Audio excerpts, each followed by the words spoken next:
Hey, what's up? It's Steel Gamer, and this is obviously the title says I'll be discussing things about Diablo 3 Season 28 that, as of this video, I'm not aware that any streamer has mentioned but needs to be said. So let me get a couple things out of the way first. You'll notice that I'm on hardcore, and that is because I have four different Diablo 3 accounts that I've already used up the altar on all four of them, so I have no way to reset it, so I'm going into hardcore to start with a fresh altar, fresh character, and everything else so I can describe to you what's going on as I play it.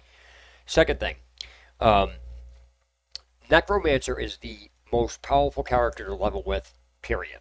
He can get away with doing stuff on Torment that other characters can't, and that's just the way it is. So if you want to level quickly, even without using the Challenge Rift cache, you will want to use a Necromancer. It's just that simple. Now, that being said, there's a couple of things that, as of this video, I want to get out of the way. Again, if I'm wrong, fine, but I don't think I am because I haven't heard any streamer mention the stuff that I'll be covering. So first thing here is, should you spend the, they cover spending the, should you use the challenge rift cache? And a lot of them say yes.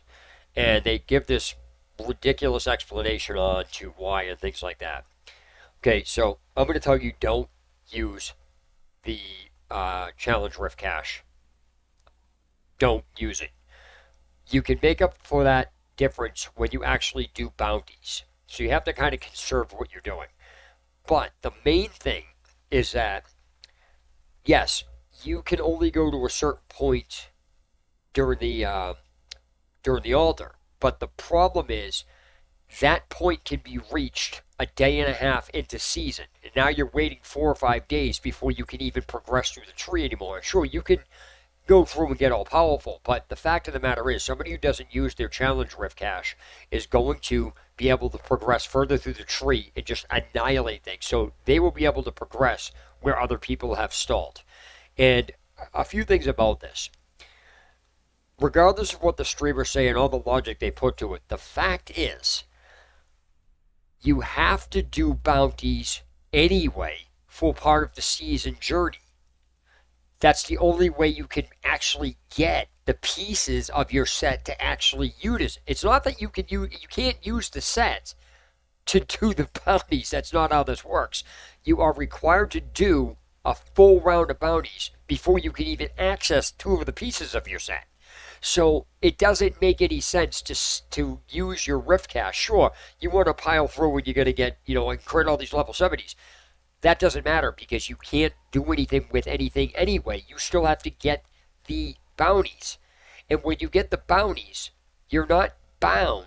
The only thing you don't have is blood shards. Really, that's it. Death Press and blood shards. Those are far and few in between. But the fact remains, you can only get two of the nodes on the altar before level 70. And that's it. Unless you get extremely lucky. So, I'll get to what I'm getting at with the second part in a minute. But what I'm going over is you have to do the bounties anyway. Why don't you just... again, if you're using the Necromancer, using the Challenge Rift cache gives you a slight advantage, but there's nothing that the Necromancer can't do on its own. It doesn't need the cache to do this. So I'll show you what I'm talking about. Also give you a couple of pieces of information as I'm going along, but I want to actually go through and do this fast, so that's why I'm talking now. So the second node that everybody goes after is all the level requirements are removed.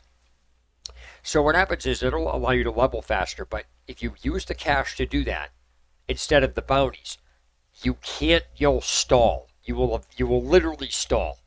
And so what happens here is the bounties that you do give you those mats to do that. So when you're doing that, you want to get the bounties as you're going along because they're what's going to allow you to equip your set. You can't get them before level 70 anyway. So the set pieces don't matter. Like, you can jack yourself up and you're going to get this stuff, but you will again stop at a standstill. So if it's going to get a race to 70, that's fine. But again, you're going to surpass anybody that's waiting on the cache. So with the second one, you have to get a diamond, a flawless gem, diamond, whatever. And the problem with this is, you can't get those unless you run into a gem hoarder. You can't even start to get those. Gems don't drop until level 18. So unless you run into a gem hoarder, which some people will do, so they're going to fly through this, um, you have to wait anyway. So I just wanted to get out of the way that some streamers are acting like you could do this on level 6, get the second part of the altar activated, as if you could just do it without running into a gem hoarder because boss bounties release the gems. Not true. Gems do not start dropping in this game, regardless of what you do, unless you run into a gem hoarder, until level 18. So I'm going to show you a couple shortcuts as I go through this. And again, the Necromancer is the most powerful character for leveling because there's just things that it can get away with that no other character can. So as you can see, I'm on Torment 1. And the fastest way to get the first node active on the altar, again, streamers, I have not heard a streamer say this, I haven't heard anybody say this, but is to sacrifice 2 of your 2 follower weapons. That's the fastest way to do this. So I'm going to hire him. I'm going to go through this. And I believe the highest damage ratio you can get is 149 up in this corner here by equipping a follower weapon. 812. Okay, so now what I'm going to do is go sacrifice these. And there's a few additional things that I'm going to point out as I'm going along. Now, you need usable parts. Now, the reason why I picked these books up is because they fill up your bar. And when you're filling up your bar, the closer you are to the next level, when you level, the more overlapping you'll have. So instead of being level 3, you could be level 4. So here's the thing. This gave me 9 parts apiece. Sometimes you'll get between 14 and 18. But I'm going to do that and sacrifice that. This is where the second node comes in, which is this one right here. Now, keeping in mind, you need 15 blue parts, 20 reusable parts, and then a flawless diamond or greater. Flawless gem. I don't know why it says diamond. It can be any flawless. Doesn't matter. All right, so the other thing I do is I don't sell this item. I keep it because I convert that into reusable parts by using a conversion method in the cube. So I'm going to go grab these real quick. And hopefully I can get Zoltan cool, but if not, that's fine. Alright. Now, I'm probably going to die because I'm on hardcore and I'm not normally used to doing this. But again, I needed the... Oh, Zoltan cool is here. I needed the... a fresh altar to do what I'm doing.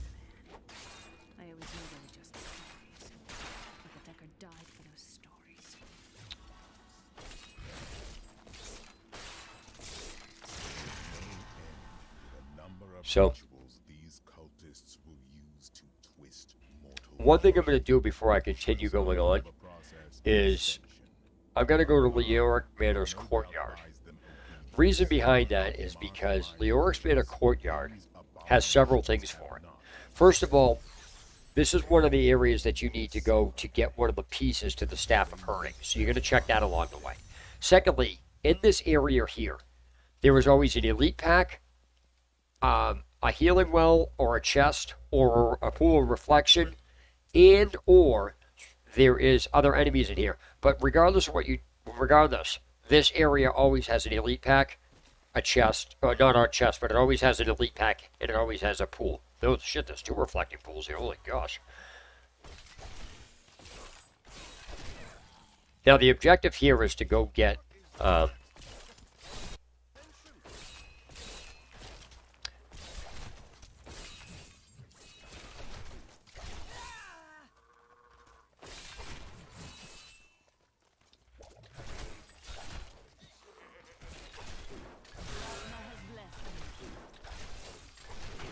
I want to make sure that I get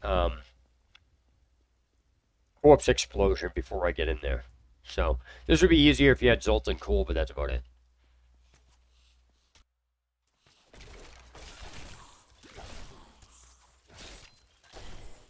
Okay, so this area always has those items in it. Now, when you're dealing with this, I really wish I had Corpse Explosion right now. Right, this is bad. I gotta get out of here. This is not good. I'm not gonna sit and play with this. Oh, he's got Vortex. It's gonna be the death of you. My essence is too low.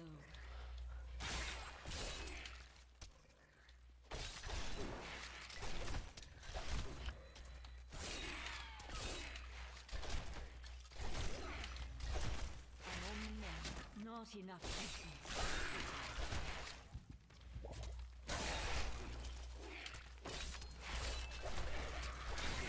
Okay, so now I have corpse explosion.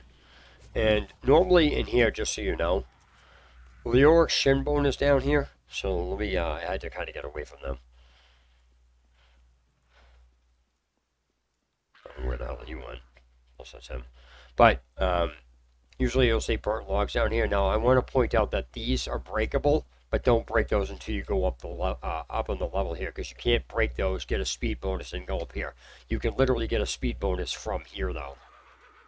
All right, so bone spears here.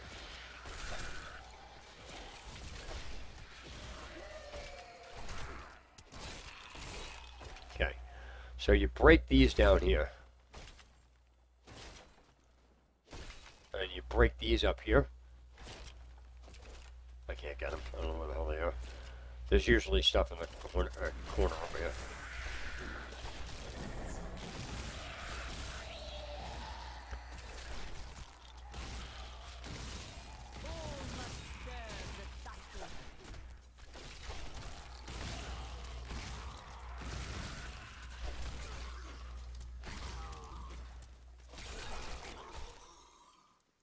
So my whole point of coming in here is this. Up in this chamber I'm going to go to right now, not only can you get a decent kill streak going here, but up in this corner right in through here is this area here, and there's 1, 2, 3, 4, 5, 6. 6 things that come off of these armor racks. Some of them, on occasion, they can be yellow and or blue. But remember, you need 15 blues to actually get that altar done. So once you beat 18, you got to make sure you have all that stuff. So what I'm going to wind up doing is pretty much sacrificing everything. I'm not even going to use gear or anything else like that, which is very dangerous to do because, especially on hardcore. So this is also, it could be this is also a bounty as well.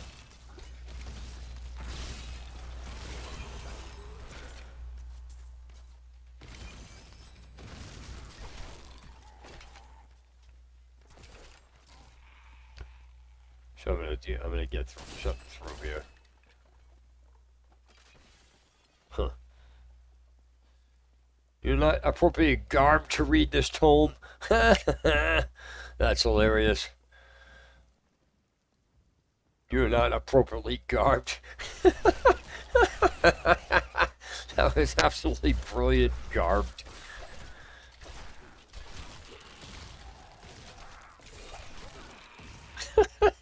That's just funny to me. You're not appropriately garbed. Oh, that's so good. All right, so now, once you get through all this, I go to town, and normally I would just, if you're careful, you can actually get away with doing the butcher, but I'd be really careful with that. So I'm going to sacrifice all of these. So now I have 7. So what I am going to have to do, though, is I am going to have to make a weapon to be able to sustain being able to do the damage. Or I could just keep them all and then not worry about it. So since you cannot lower the difficulty in hardcore without exiting the game, there's no point in doing that. So let me see. All right, what I'm going to try to do is this is a death sentence. This is a complete death sentence. I'm trying to go kill Rakanoth, which isn't going to work too well.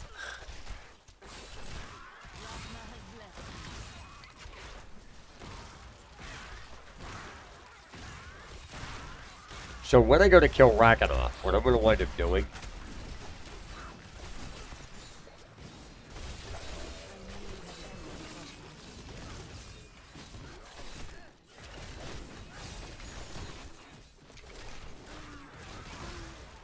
what I'm going to do is swap over to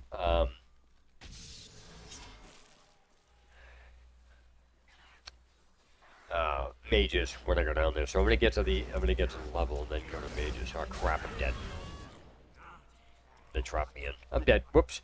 So anyway, that's basically the gist of it. I normally don't play hardcore, for the sole purpose. It's not that I don't like the challenge. It's because Blizzard doesn't know how to fix their servers, and there's a rumor going around that they actually intentionally surged the servers to disconnect you. And if you're in a dungeon or a rift or a dungeon, if you're in a rift at the time or you're not in town at the time of the disconnect and you're on a higher difficulty level, it's instant death. So there's no reason for the servers to be disconnected. This stuff happens on Diablo 2 as well. But I just wanted to get that out of the way to show you what exactly some myths and things like that you can get around that streamers are not talking right. It doesn't make any sense. So take into consideration what I said about the challenge rift cache and things like that. So you can streamers love to try to put logic to stuff, but reality, this is what winds up happening is they never fully explain stuff, or they omit things, or they are not looking at the long run. They're kind of pushing this short game out with all of this hype about how things are going, and then they don't even explain things properly. Like, I just explained all this stuff properly. I showed you shortcuts. I showed you things and I explained to you how they work, and I did them for you on stream.